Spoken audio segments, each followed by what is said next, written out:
Hello everyone, আমরা আজকে এসেছি ঢাকা বিশ্ববিদ্যালয় এবং আমাদের সাথে আজকে আছে টেনএমএস ভার্সিটি বি ইউনিট ক্লাস গুচ্ছ অ্যাডমিশন কোর্স 2023 থেকে চান্স পাওয়া জারিফ জর্ডান। অ্যাডমিশনের শুরুতে আমি আমার আশেপাশে যত বাঘা বাঘা স্টুডেন্টকে দেখেছি, এদের মধ্যে তিনটা সমস্যা হয়েছে। যখন টেনমিন স্কুলের কোর্সের টিচার প্যানেলটা দেখলাম, আমি বেশ কয়েকজন মানুষকে অলরেডি অনেক আগে থেকে চিনি এবং আমি জানি তারা কত ভালো পড়ান। হ্যালো এভরিওয়ান, আমি জারিফ জর্দার। আমি ঢাকা বিশ্ববিদ্যালয় বি ইউনিট 347তম পজিশনে চান্স পেয়েছি এবং আমার কলেজ ছিল Mirpur cantonment public school and college. Zarif, আমরা তোমার কাছে জানতে চাইবো তোমার এইচএসসি থেকে ইউনিভার্সিটি অ্যাডমিশনের যে জার্নিটা সেটা সম্পর্কে। আমি সায়েন্সে এসএসসি এবং এইচএস দিয়েছি Mirpur cantonment public school and college থেকে, এবং আমি যখন ফার্স্ট ইয়ারের অ্যারাউন্ড হাফ ইয়ারলি দিলাম তখন থেকে আমি ডিসাইড করেছি যে science is not really for me. এবং তখন ইভেন কলেজ চেঞ্জ করার অপশন ছিল, বাট আমার ফ্যামিলি রাজি হয়নি যে অ্যাজ ইউ হ্যাভ স্টার্টেড তুমি অ্যাটলিস্ট এই এইচএসসিটা শেষ করো। So my family and I agreed, তাহলে আমি ইউনিভার্সিটির সময় শিফট করবো। সো দ্য মেইন কোয়েশ্চেন কেম যে আমি আসলে কোথায় শিফট করবো। I am not saying IBA এর এক্সামটা আমার জন্য ইজি হতো, but preparation would have been easier. But as we all know, IBA is not easy to crack. It's like a very hard gamble. So I thought, what else that interests me? So from my childhood আমি সবসময় ভেবেছি যে policy making is something যেটা আমাকে অনেক বেশি interest করে। So in that case যদি আমার ওই ক্যারিয়ারে যেতে হয়, সেক্ষেত্রে আমার বি ইউনিট অর্থাৎ সোশ্যাল সায়েন্সে কোনো একটা ডিপার্টমেন্টে যেতে হবে, এবং সেই জন্য আমি সিদ্ধান্ত নিলাম যে আইবি এর পাশাপাশি বি ইউনিটের যে প্রিপারেশনটা এটা।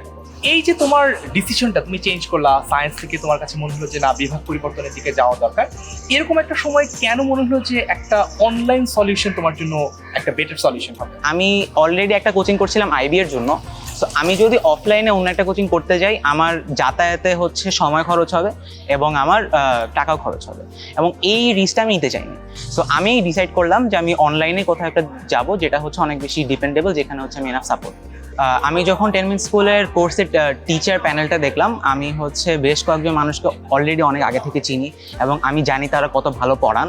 আমার মা বেশ একটু নার্ভাস ছিল যে এটা কি উচিত হবে, তুমি সবসময় অফলাইন কোচিং করে আসছো। আমি বলেছি যে মা, আমি তো টেনমিন স্কুলে এইচএসসির সময় যেই লাস্ট ডিভিশন ব্যাচ ছিল ওখানেও পড়েছি, and it was very good enough. Ten min school যেই জিনিসটা এনশিওর করে সেটা প্রত্যেকটা জিনিস ভালো এবং প্রত্যেকটা জিনিস অনেক পারফেক্টলি ব্যালেন্সড, কোনো জায়গায় কখনো ল্যাগ বিহাইন্ড করেনি। সো আমি যদি কাউকে রিকমেন্ড করি টেনমিন স্কুল, আমি কোনো একটা পার্টিকুলার ফিচারের জন্য অবশ্যই করবো না, র্যাদার আমি বলবো তাদের কোর্সে এনরোল করা উচিত, অনলি বিকজ টেনমিন স্কুল প্রত্যেকটা যে ফিচার ইন্ট্রোডিউস করে, ইভেন কোর্সের মাঝখানে অনেক নতুন ফিচার ইন্ট্রোডিউস করা হয়, প্রত্যেকটা অনেক বেশি আমাদের জন্য নেসেসারি, হেল্পফুল এবং পারফেক্টলি ব্যালেন্স, প্রত্যেকটা একটা একটার সাথে খুব ভালোভাবে কোঅর্ডিনেট করে। তুমি যদি তোমার জুনিয়রদের জন্য অর্থাৎ আমাদের আপকামিং যারা অ্যাডমিশন স্টুডেন্ট তাদের জন্য কিছু বলতে চাও। So first of all understand this যে এটা ফারহান ভাইয়ের একদম দেখা যায় ট্রেডমার্ক কোড যে admission isn't a race, admission is a marathon, which means যে first second third matters, but what matters the most is যে শেষ পর্যন্ত দৌড়াতে পেরেছে, এবং that's the most important part. অ্যাডমিশনের শুরুতে আমি আমার আশেপাশে যত বাঘা বাঘা স্টুডেন্টকে দেখেছি, এদের মধ্যে তিনটা সমস্যা হয়েছে। এক, তার ইনকনসিস্টেন্ট ছিল, তারা শেষ পর্যন্ত পড়াশোনা করে নাই। দ্বিতীয়ত, তারা অ্যাডমিশনের মাঝপথে হঠাৎ করে ট্র্যাক চেঞ্জ করেছে। এবং তৃতীয়ত, দেখা যায় তারা অ্যাডমিশনের ঠিক আগ মুহূর্তে তারা ভেবেছে যেহেতু সিলেবাস শেষ তাহলে আমার আর পড়া লাগবে না। সো পড়া থামিয়ে দেওয়ার দুইটা কারণ ছিল। এক, তারা ওভার কনফিডেন্ট বা ভেরি লো কনফিডেন্ট। সো একটা জিনিস করতে হবে, সেটা ডিসিপ্লিন। এবং আমি যে জিনিসটা অলওয়েজ করতাম সেটা একটা ডায়েরি মেনটেন করা, অর্থাৎ প্রত্যেক দিন আমি কি পড়েছি, কালকে কি পড়বো, এবং আমি গতকালকে আজকের জন্য যা যা পড়া রেখেছিলাম সেগুলো শেষ হয়েছে কিনা, না হলে কোনগুলো বাকি আছে সেগুলো একটা রেড লিস্টে লেখা, এবং পরের দিন সেই জিনিসটা ফলো করা, এবং রাত্রে ঘুমোতে যাওয়ার আগে এটা এনশিওর করা যে আমি কালকে পুরো দিনের কি কি পড়বো এবং কালকে আমার করণীয় কি কি সেটা আমি লিস্ট করে ফেলেছি। প্রত্যেকটা অ্যাডভেঞ্চারের শুরু হয় পারবোনা থেকে, এবং এই পারবোনা যেই মানুষগুলো পার করতে পারে তাদের 90%ই সাকসেসফুল হয়, এবং সেই 10% কেন ঝরে যায়, কারণ তারা ইন দি মিডল তারা বলে উঠে পারবো না।